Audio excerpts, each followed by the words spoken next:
to show you a graph that shows you the difference, right? In coaching in person versus AI coaching all the time, and the number of interactions. So as we know, and everybody's true in this sense, there is nobody that falls outside of this except for maybe the robot that we had in the picture earlier.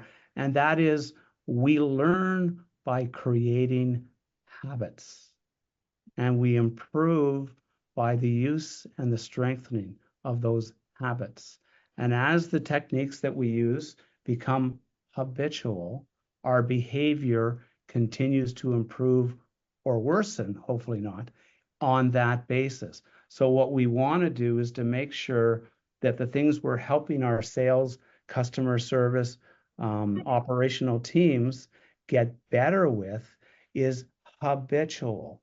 And the way to make that habitual and part of their ongoing behavior is to have that with them every time.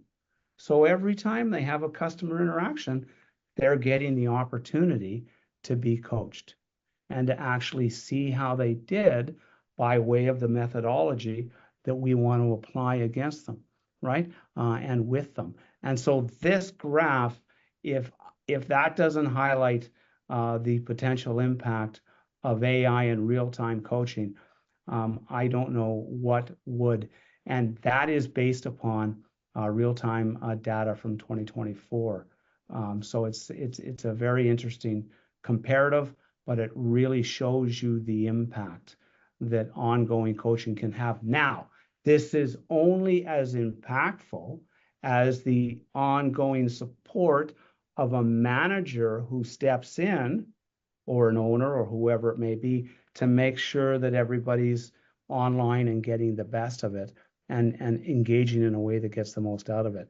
So in and of itself, that is to say, without that support, it wouldn't be as effective. There's tremendous potential, and coaching is really a perennial topic that's underserved, that's not paid attention to. I remember an article in Harvard Business Review about coaching having the potential to increase sales by 27% if it's done consistently, as you described.